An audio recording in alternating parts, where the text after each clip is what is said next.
Hi there and welcome to Colour Fit Chat number 5. This week you can see we're entering the Christmas spirit, which gives me an excuse to get stuck into the mulled wine. I'm absolutely delighted to say I've got my old pal Dave Carolan on the show this week. For me, Dave is an absolute leader in the field of performance. He's vastly experienced. He's got over 24 years under his belt and over 1,000 games.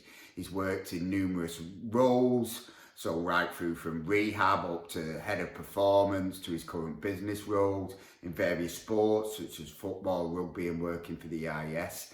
He even claims that he played for international level for youth rugby for Ireland, but I personally have seen him run and know there's not a cat in hell's chance that this is true. He's also the founder of iDrills, which has been one of the leading coaching tool apps. It's been sold in over 80 countries worldwide, reaching #1 in a lot of countries. It was also the FA's chosen coach education tool. He's currently regional lead for Edge 10, which is one of the leading sports data management tools.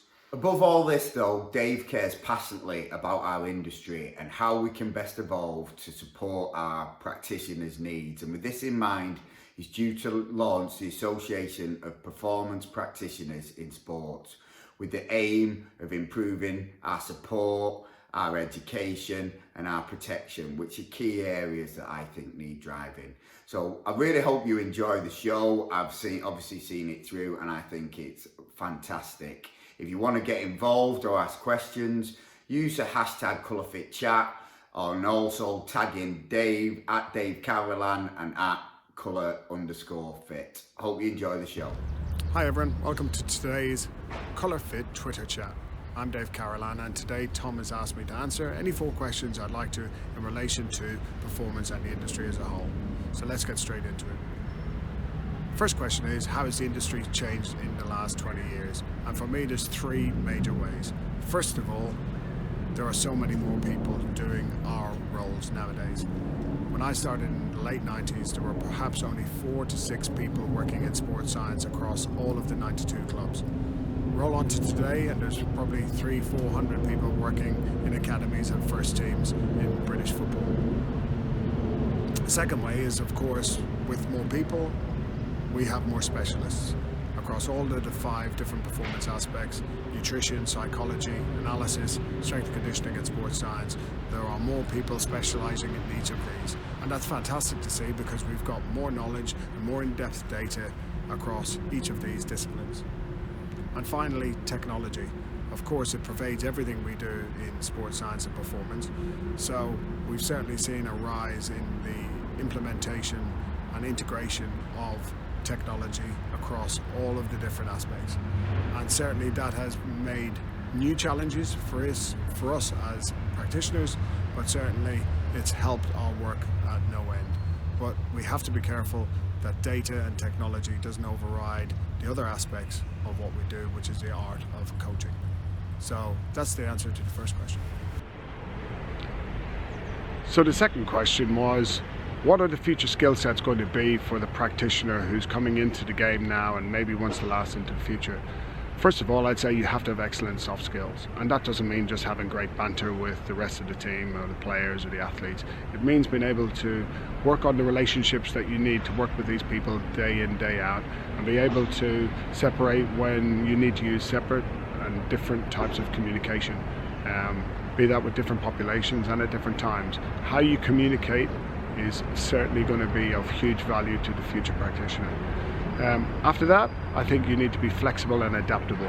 You may have a core philosophy that you believe in, but as people change around you, and that might be athletes, it might be coaches and managers, you need to be ready to change what you do and be able to work with other people's ideas as well. So don't get too ingrained in what you think is right. You may have a firm belief and a core set of values, but you may need to be flexible with those. The final area I think is really important. It's the ability to filter.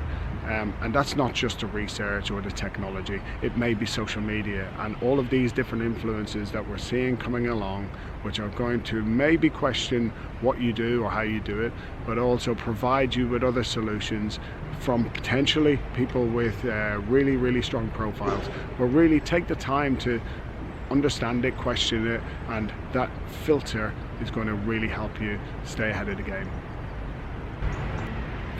Third area I want to talk about is insurance and legal protection. Now, it's vital that you make sure that you've got good people behind you should the worst happen. On the legal point, when you're going into a job or you're leaving a job, you're going to then need a good lawyer who can come in behind you. Now, some associations provide some support, but it's important to understand whether that support is really of adequate level. And I don't just mean whether they give you enough cover, but whether the people are experienced in the environment of sport. So really check that out. That's important to look at. From an insurance point of view, you need to make sure you've got more than your employer liability insurance.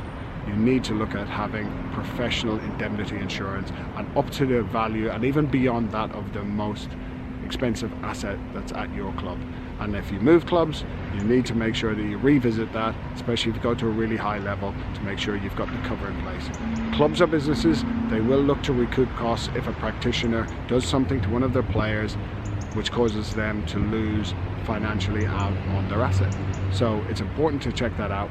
Make sure that you've explored both areas, the legal and the insurance side, because it's going to pay dividends if you ever get into a situation, which hopefully you don't, that you need to call upon those people.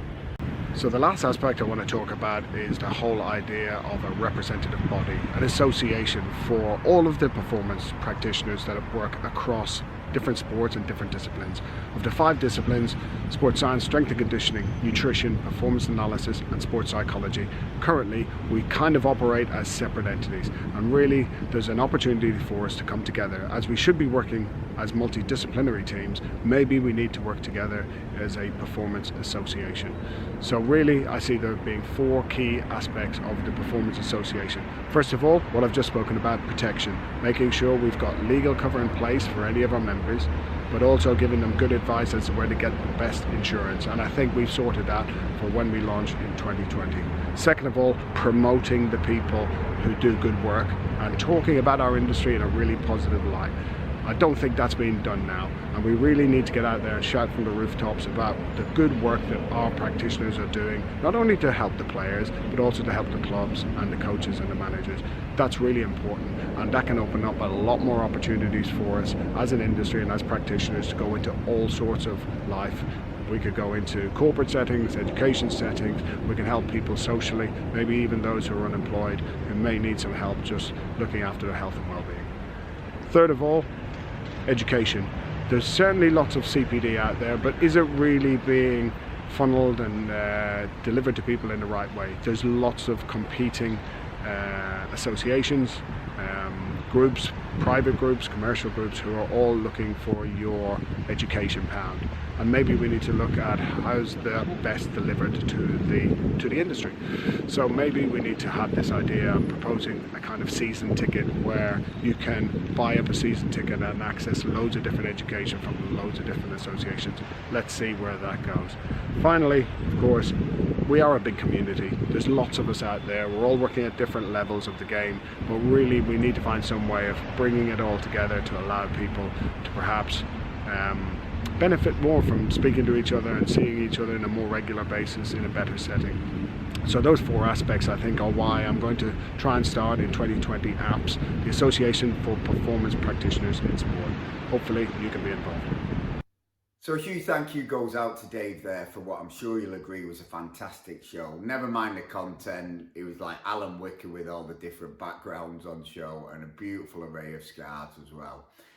I totally agree with Dave that for young practitioners, developing communication skills is going to be one of your key assets. So for that, I would just recommend go out there, get as much coaching experience as you can, no matter what the level, and that will give you experience in communicating with athletes and coaches of all different backgrounds, different sports and different kinds, which again is going to be key. I also agree that unfortunately insurance is going to be more and more a factor in our industry. We've also all seen the ramifications that happened at Sunderland with quite a serious medical claim going on, and I'm sure those things are unfortunately going to increase. But that's negative. The association is going to stimulate lots and lots of positives for our industry, so be on the lookout for it. So if you've got any questions or opinions, now's the time to fire them in. Use the hashtag ColourFitChat and tag at Dave Carolan. And Dave and myself will do our best to answer any queries or questions. Also hope to see you next week when we have sleep expert Nick Littlehales on the show, so hopefully you'll tune in then. See you later.